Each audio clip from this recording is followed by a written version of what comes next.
Atake, 24 hours pala itong mga Korea Mart na ganito. Tingnan nyo to guys, oh. This is the iconic place ng street food area kapag kagabi.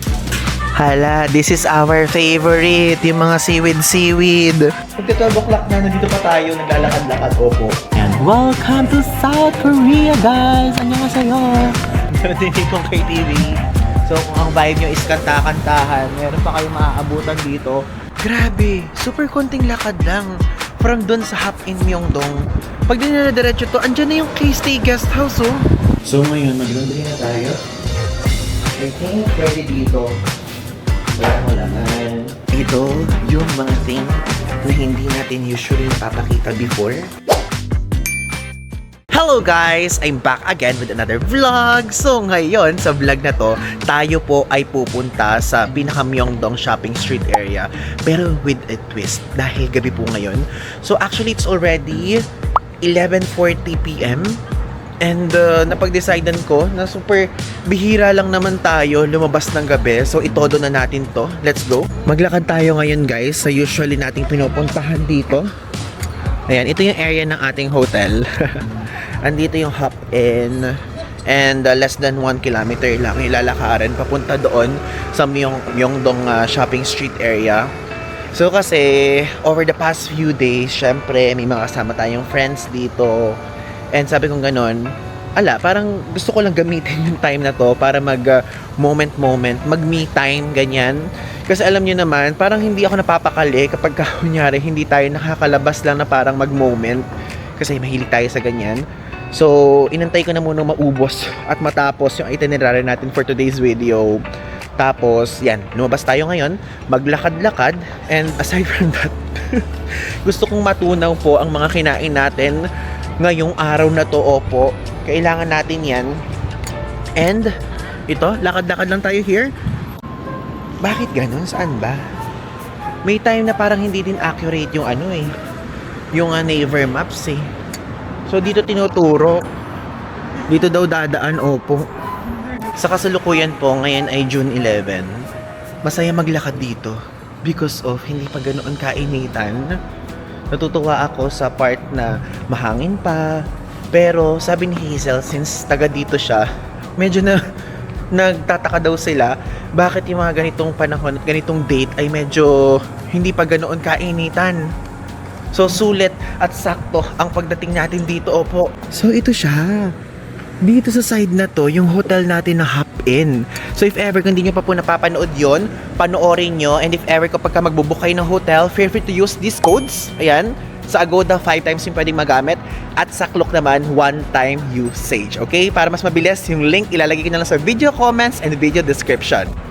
Ano to? Hotel Travelus Myeongdong. Side na yan. May nice to see you din dyan. Gusto nyo yun? Ano lang to, lakad-lakad moment lang. Kasi mula dun sa hotel natin, papakita ko sa inyo itong camera. Yan, kapag sinum natin yan, andun yung parang pinakamaingay na part to. 'Di ba? Mga ganitong oras ang bukas na lang mga KTV, oh. May KTV dyan, meron din itong KTV. So kung ang vibe nyo is kanta-kantahan, meron pa kayong maaabutan dito. So hindi ko lang alam kung magkano presyo ng mga KTV here, ah. Tapos mga small restaurants, small businesses na resto, ganun. Grabe, super konting lakad lang from dun sa Hap in Myeongdong. Pag din na diretso to, andyan na yung K-Stay Guest House, oh. Dito. Yun lang, walang daanan yun para tatawid agad doon pa. Okay lang. Nakakatawa guys. Very not us. Yung naglalakad ng madaling araw sa gabi. Alam niyo yun? So, dire-diretso lang to. Then, dito sa side na to, ayan! Dito yung K-Stay Guest House. Ito yung area kung saan tayo nag-stay before. Dire-diretso lang natin, tignan natin kung ano yung makikita pag ganitong oras. Tignan nyo naman. Oh. Yan na yung mga nagtitinda ng street food. Naglalabasan na sila. Dito pala yung daan nila. Sa side na yan. Dito yung K-Stay. Sa area na yan. Alam nyo, hindi kasi tayo dyan nag-check-in eh. Pero ang weird kasi kung pupunta tayo para tignan lang natin yung bulletin board, meron kasi tayo naiwan dyan na photo. And hindi naman lagi, pero meron tayong mga viewers na nagsasend sa atin na nandun pa daw yung photo natin. If ever guys, kung naghahanap kayo ng hotel, I mean hindi siya hotel, guest house siya. Consider niyo itong K-Stay Guest House. Maganda yan. And maganda yung location niya. Labas lang yan. Diretso lang na to. Ito na agad yung shopping street. Madaming mga kainan. And tignan niyo, anong oras na? Bukas pa tong Jang Gyomi John Jeep. O, di ba? Dami pang bukas. Pang midnight snack atake nyo. Alam nyo, isa sa mga na-research natin dito, noong hindi pa tayo nakaka-explore for the second time, for the third time around dito sa South Korea, ang sinabi nilang ganun, dito daw merong parang kulto na sinasabing ganyan. So, hindi ko alam, di pa tayo nakaka-encounter ng ganun dito. If ever kung meron kayong mga ganung thing, just drop it down below. Atake, madaling araw pero bukas pa yung mga ganitong klaseng shop. Ayan siya. So ito, may mga restaurant pa. Hindi kayo magugutom pag dito kayo naka-check-in ba. Ayan, isang buong manok. Bago pa tayo magpunta before, ang trip natin, nanonood tayo ng mga ASMR na nagpiprito ng ganito. 18,000 nun, isang buong manok. Old time traditional chicken. Take out, dito siya. Ayan. Time check, it's already 11:54 ng gabi dito. Opo. Ito yung area na kapag dinire-diretso nyo, lingon lang dito. Tanan! Ayan na yung pangmalakasang Daiso! O, diba? If ever kapag gusto niyo bumili ng mga pasalubong or kahit anong anik-anik, punta lang kayo dito. Iba't ibang level dyan, iba't ibang kategory yan.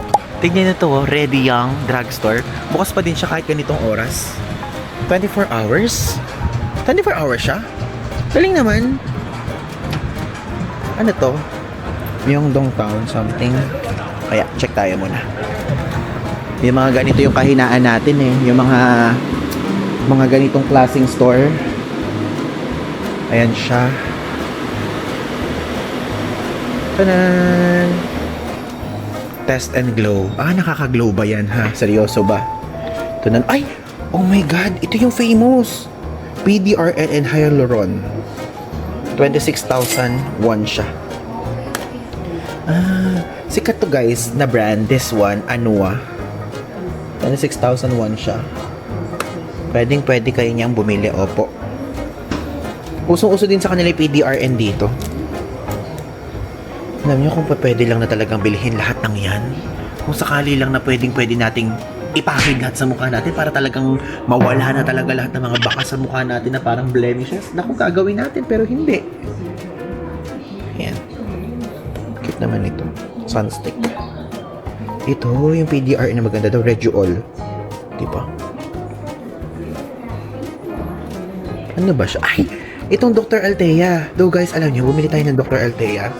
Nung simula, okay siya. Pero nung bandang dulo, parang nagkakaroon tayo ng butlig dyan. Again, kung ano yung nagka-apply sa akin, pwedeng mag-apply sa inyo or pwedeng hindi. Okay? Itong vitamin C na to, maganda daw to. Sabi ni JM tapos ni Hazel, though tinry ko din siya, pero mas hiyang tayo. Gusto niyo yun? Sinasabi ko dito, pero sinasabi ko sa inyo kung ano hiyang sa atin. Maganda daw to. Pero ang hiyang sa atin kasi is yung BWell C, vitamin C plus zinc. Ito yung mga amats ko in life. Nagtitingin-tingin lang tayo ng ganyan. Liver cream. Mga ano to guys, mga nire-reseta to ng derma. Nireseta to ng derma sa atin before. Pang scar to. Ano to? Tax refund atake. What's this? Sika sound. Ay, ang galing, naka ano na siya. Vacuum. Kakatuwa naman. Maganda pa lang mag-ikot-ikot dito sa mga ganitong klaseng lugar kapag ganitong oras, wala kayong makikitang tao, wala kayong kasabay. Triple Synergy Wrinkle Care Serum. 69,000 won naman siya. Ganyan siya. Hello. Yan. Diba? Ganun lang. Mag-ikipag-usap lang kayo sa mga tao dito para makita nilang mabait kayo kasi mabait naman talaga tayo. Tapos, respect lang. Maghingi lang tayo ng permiso. Mga ganyan. DRM. Gusto mo bumili ng ganito? Pili tayo. Lagyan. Ay, bakit may mga lamok na dito? Si Kuya nag-ano. Gaganyan-ganyan. Ito naalala ko sa Japan, bumili tayo ng ganito. Hindi naman effective to. Cooling effect, relief of fatigue and stiffness. 4,500. Huwag na rin siya effective. Oo.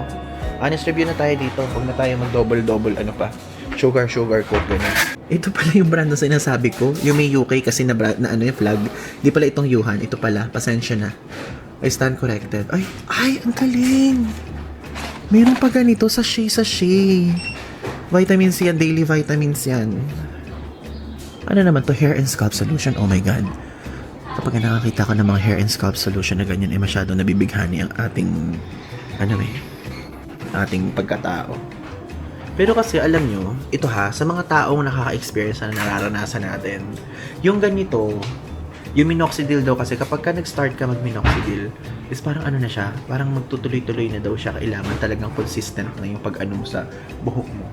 So okay ba ganyan? If ever nga, please, sa lahat na nakatry na mag-minoxidil, tapos yung isang gamot na ilalagay ko dito yung pangalan, please do comment nga sa experiences nyo, okay? Gusto ko lang malaman, opo. Ano to? Derma Scalp Intensive Serum Triple Roll-On. Ay, mga ganun-ganun sila. Ano to? Baka na minoxidil to. Baka mamaya mailagay ko bigla sa atin. Minoxidil pala siya, ito nakalagay. Contains 15% of 9 Oriental herbal composition.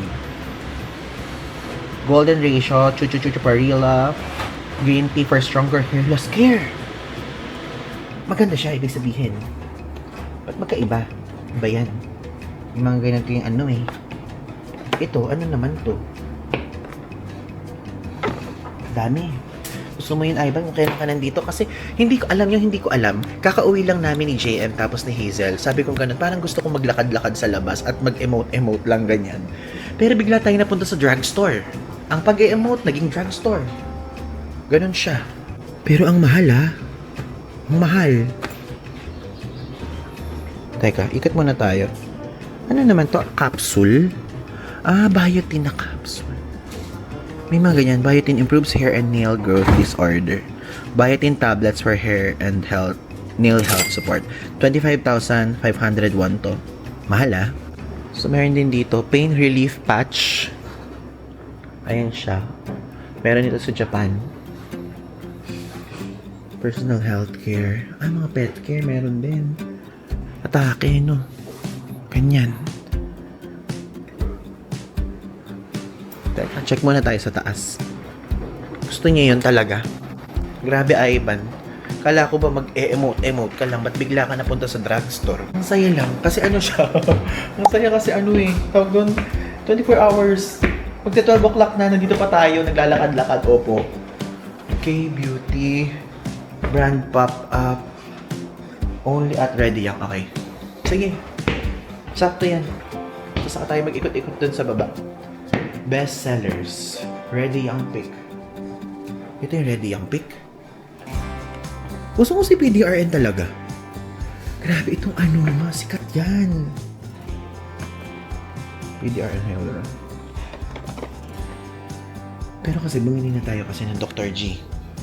Yun ang problema sa totoo lang. Dito sa South Korea, super ganda po talaga ng mga product nila. Hindi ko alam kung saan natin papatong yung camera. Hindi ko alam kung saan natin papatong yung camera. Ay, nagpaparamdam na naman. Ay, hindi pala siya pang hair. Kala ko pang hair. Hindi pala siya pang hair, guys. Ano naman to? This one is Madeka Matcha Toning Peeling Gel. Ay, nakakapil. Ayoko na nakakapil. Masakit sa balat yung mga peeling na ganyan. Pero walang presyo. Paano ko maipapakita sa inyo? Ito guys, sikat din doon sa TikTok Itong Riddle Shot na to. Sabi din sa mga reviews na nakikita natin, masakit siya sa balat. If ever, kung gusto niyo lang malaman kung magkano siya, paano nakakalaman yung presyo? Paano ko papakita sa inyo? Ba't ganun? Ito. Riddle Shot 100, 300, and 700. I think mas less pain siguro to. I don't know. Pero this one, 32,001. Pinakikita ko yung prices sa mga mahilig dito. This one, 43,001. And this one, 58,001. Sorry. Ito naman, pharmacy exclusive. Dito lang meron. So, kung ganito guys yung skin nyo, acne and breakouts, sensitive and irritated skin, meron dito 35,001. Dark circle or swelling and bruise, 35,001.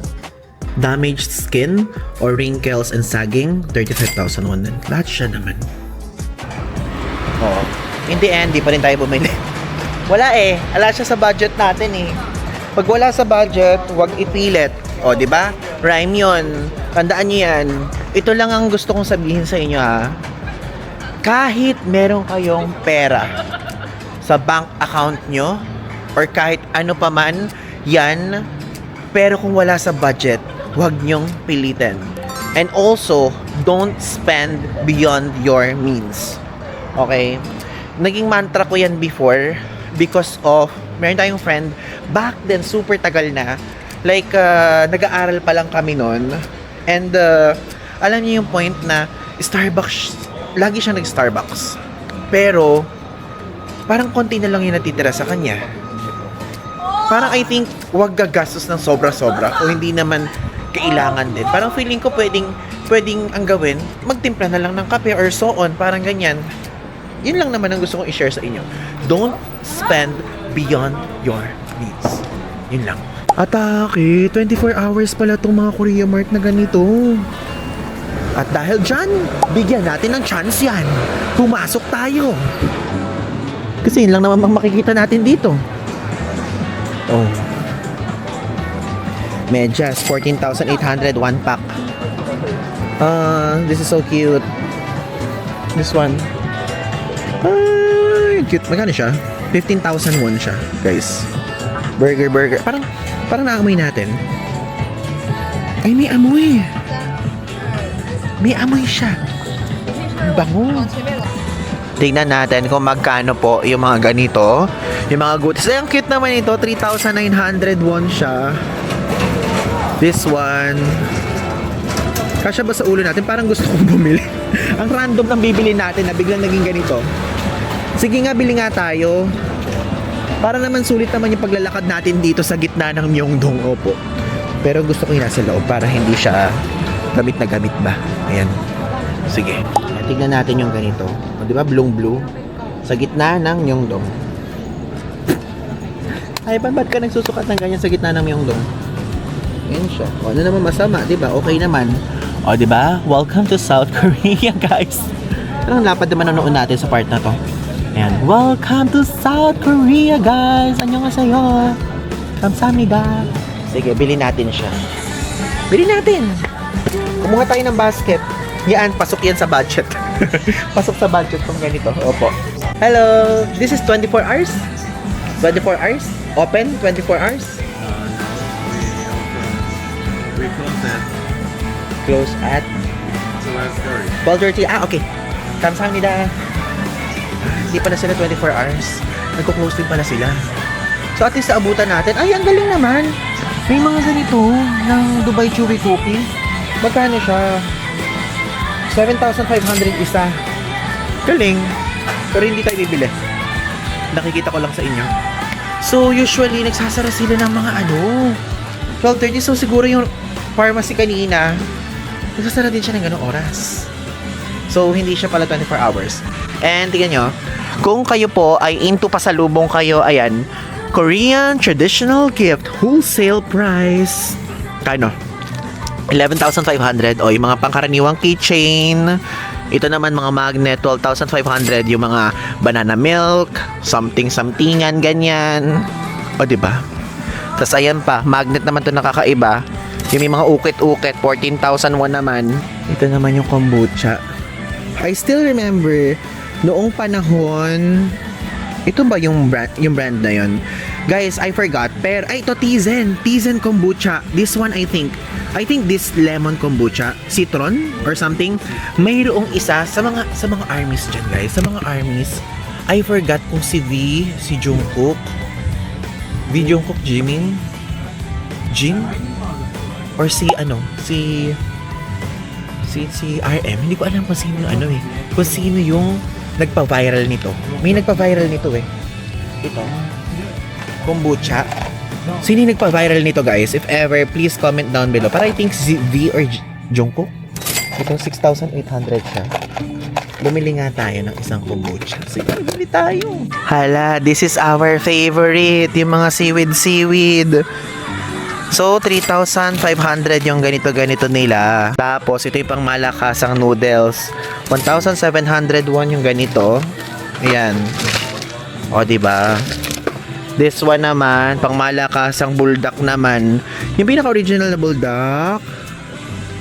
Red yun, diba? Tama ba ako? Or black? O, itong black, 1,900. Even the cheese and even the roast buldak bokkyum ramen. Parang carbonara ba yung ganitong flavor? Tama ba ako? O, diba? Di pala gano'n. Nag-invento ako. Nag-invento, Ivan. Invento ha. Hindi yun yun. Parang okay na ako dito sa pinamili natin. Ito lang yung budgeted. Oo, ito lang yun. Tanan! Tapos na, nakalabas na tayo. Ginamit natin ang ating GCash card. 439 pesos po ang ginastos natin. Ito siya. Kombucha lang. And also this one. Uy. Ito. Yung nilalagay lang sa buhok. Tignan nyo. Oh. Meron pa dito mga nagtitinda na mga naka-card. Pero, nasasara na sila. Time check again. It's already 12:22. Alam nyo, for some of you, hindi siya big thing. Pero parang sa akin, medyo big thing yung ganitong klaseng topic because of may mga nagti-TikTok video na post na film dito. Big thing sa akin yung ganito kasi hindi natin ginagawa to eh. Parang medyo may takot kasi tayo maglakad kapag kagabi sa mga ganitong klaseng streets. But at least ngayon, medyo kino-conquer natin yung takot a little na yon. I know naman na safe kapag nandito kayo sa South Korea, sa Japan, ganyan. Pero I don't know. It's a me thing lang talaga. May mga nagko-comment nga, sinasabi gano'n, Ivan, ba't di ka lumalabas? Ala lang. Feeling ko lang kasi pagka lalabas tayo, ano gagawin natin? Tapos naman at magpapahinga lang. Pero ngayon kasi parang iba yung vibe at iba yung nafe-feel ko. I'm just so thankful sa mga nangyayari ngayon sa atin. And also, parang sinabi kong gano'n, parang ito yung free time lang natin din eh. Kasi may mga kasama naman tayo dito, di ba? Sipin nyo, kahit mga ganitong oras, shopping pa din talaga dito. Di mawawala talaga eh, no? Ito guys, yung malaking Olive Young. Olive Young Town, nakabubukas lang. Kaya lang hindi pa natin to napapasok. Next time, papasokin natin to. Tignan nyo. Super talaga, super parang usual stop talaga natin to kapag magpupunta dito sa South Korea. And, tanananan! Gcash! Holiday! Tingnan nyo to guys, oh. This is the iconic place ng street food area kapag kagabi. Wala na siya. Wala ng tao. I think it's time to go home na rin. Anong oras na rin naman? Opo. Grabe, may isa na lang natira dito, oh. Ala kasi tayong pet eh. So, if ever sana, masaya sana bumili at supportahan si Kuya. Pet store siya. I mean, bilihan ng damit ng aso.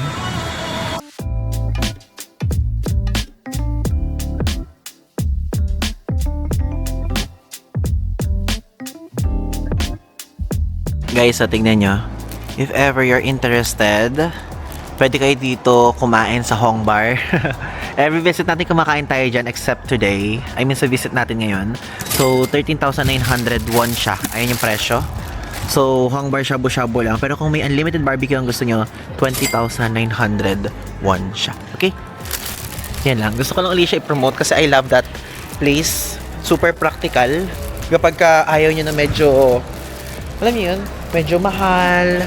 Kasi usually meron kasi mga person, may mga people na mahilig sila sa programo na super premium. So, meron mga super premium dito na mga K-barbecue. Pero to some, sa mga taong gusto naman is yung practical, yung tipong unlimited, na okay din naman yung lasa, at the same time, worth it yung babayaran. I guess Hong Bar is one of the best choices ever na pwede nyong i-consider. Okay? So guys, ngayon naglalakad na tayo pabalik ng hotel. It's already 12:56 AM. Sabi ko, gagawa kasi tayo ng question and answer. Meron kasi tayong kinuha ng mga questions sa broadcast channel natin. Pero tinamaan ako ng antok. Sabi ko, babalik na tayo. So, super lapit lang talaga. Andun lang yung, andun lang yung mismong shopping street. Though tatawid pa sa isang part na ganon. Pero at least walking distance lang. Parang from our hotel going doon sa Daiso area, siguro kailangan nyo maglakad ng mga 10 minutes. Ganun siya. Hello guys! Today's another day. So ngayon, sasama ko dito sa vlog na to ang ating laundry day! Tanananan! So kasi, yung gamit natin ngayon, yung iba sa mga damit dito, ito din yung dadali natin sa next trip natin. And ang pagitan lang kasi parang less than 24 hours. So hindi na ako makakapaglaba sa Pilipinas. Dito na tayo maglaba. And tuturo ko din sa inyo kung mag-check-in kayo dito sa Hop In Myeongdong, kung saan dito yung labahan area. Pero wala silang laundry sa mismong hotel eh. Pero across lang naman. Puntahan natin. Look at the view, guys! Sa elevator dito sa Hop In. Like, hindi siya yung usual elevator na super sarado. Ay, bakit ba naka-zoom? Ano siya? Makikita natin yung labas. Ayan. Tayo magpunta lang sa kabilang building. Ganun lang. Diretso lang. Dito lang guys sa GS25 na yan. Sa babaan yan yung laundry area. Pasok tayo dito sa GS. Ay, paano ba? Ayan pala. Ito. Bili tayo ng laundry pod. Ta-na-na-na. Ayun, laundry pod. Hello. Bili tayo tatlo. Nag-top up na rin tayo ng T-Money because yan yung pambabayad natin sa laundry. Bili na tayo. Actually, ang dami nating laundry pads na binili. Tatlo. 1,000 won yung laundry. Tapos ito, yung GS25. Ito, yung Hop In Myeongdong. Again, this one is just 25. Bababa tayo dito. Di ba? Tinuturo ko lang sa inyo step by step kung paano maglaba here. Ito yung itsura dito. Huwag kayong matakot, pero mukha kasing walang tao. In-explore ko na siya kahapon para makita lang natin ulit. May mga store dyan, may cafe. Dire-diretsuhin lang natin ito. Dito yung laundry. Tanananan. Ayan. Ay, nawala yun nandito. Meron dito eh. So, only dry, only wash. 4,000 won siya. Okay. So, ngayon, mag-laundry na tayo. I think pwede dito. Wala mo lang. Ayan.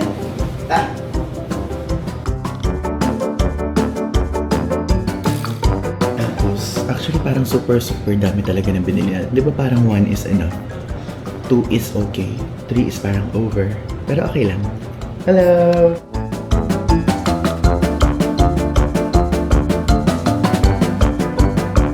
Okay, so guys, nagawa na natin. Ang ginawa natin, in-insert natin yung credit card natin. Kasi sabing gano'n ng staff doon sa GS25, T-Money daw. So T-Money tayo ng T-Money, nagtapa pa tayo. Pero okay lang pala yung credit card na. So ayan, standard wash ang ibig sabihin nito. Ginamit natin yung ating Google Translate. Then 38 minutes siya, ang tagal pala. Umiikot na ba? Hindi ko kasi makita. Hindi ko ma-feel kung umiikot na siya. Okay, so guys, nailagay na natin doon yung nilaban natin. Ngayon, papakita ko naman sa inyo kung saan tayo kakain ng breakfast. Yan, kasama ulit natin si JM. 안녕하세요. Annyeonghaseyo, Yorobun. Yorobun. So, dito kasi sa Hop In Myeongdong, kaharap lang niya itong Korean barbecue. Sabi ni Miss Marisol, Yes, masarap masarap daw daw. dito. Ngayon, let's go. Ito, tignan nyo yung mga presyo ng meat. So, price per person pala siya. So, 36,000 tong Sengwang Kalbi. Tama ba? Ayun siya. So, wala pala na parang plain lang na parang pork, gano'n. Let's check.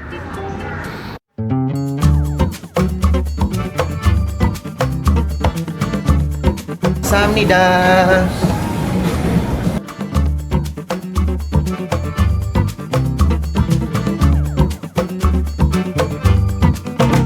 Guys, yung menu here.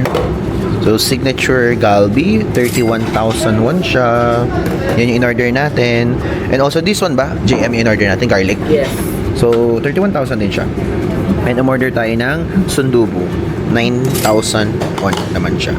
Ayun yung itsura ng menu. If ever, kung gusto nyo din ng rice o yan. Pause nyo na lang para makita nyo, guys.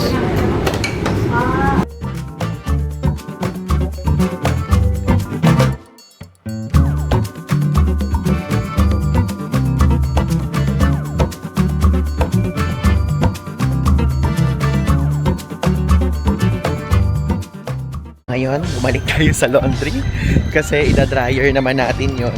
Tapos na yung 37 minutes. Doon lang kasi tayo kumain. Ito yung hop in.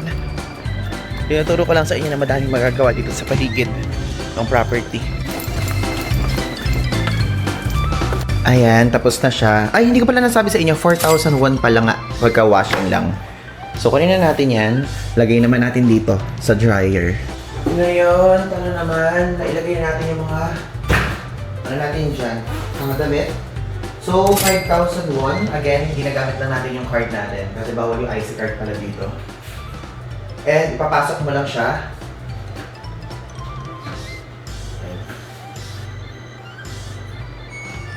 Ayan. Tapos, gaganon na. May pindutan dito sa taas, meron dito sa baba. 50 minutes, ang tagal pala. So, 37 minutes yung washing, 50 minutes naman yung dryer. And ang kinaganda naman sa mga dryer dito kasi sa ibang bansa, I mean, sa atin hindi naman ganun, pero dito kasi alam niyo yung may init siya, yung talagang mainit paglabas. Sa atin kasi, sa Pilipinas, though yung gamit ko ha, personally, yung tipong yung dryer, medyo basa pa siya, kasi sasampay pa dito, talagang tuyo na paglabas. Okay?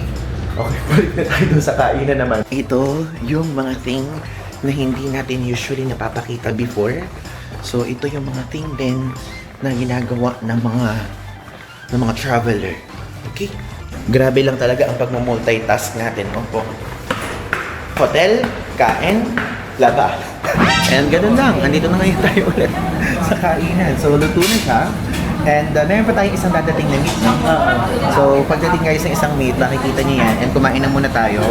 So, binigay instruction ng staff KJM. Unang kain, wala mo nang sausaw. Hindi mo na isasawsaw para tunay na lasa yung matitikman. Then after nun, gagamitin na natin itong side dishes na to. Yes. Tikman na natin. Ay, tignan nyo. Uy! Ay, lambot. Lambot. Lambot to. Sarap. Sarap.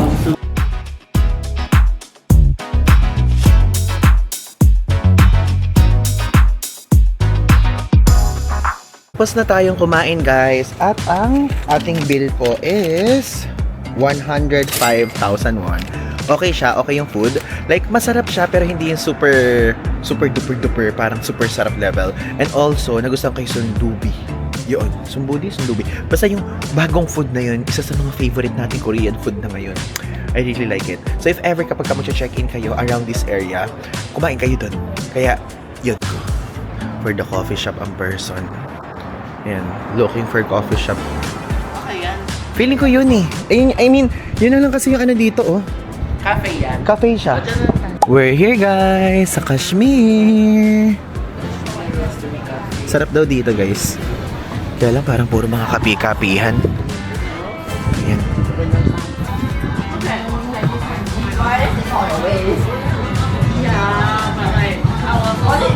Unfortunately, walang matcha. Puro kape talaga siya. May flat white, merong americano, ganyan, and so on. And hindi tayo kasi talaga ma-coffee eh. Kaya hindi tayo bumili dyan.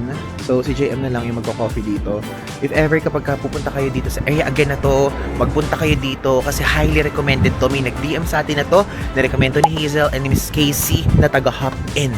So, 3 tao na yung nag-recommend. So, ibig sabihin, I think super okay siya.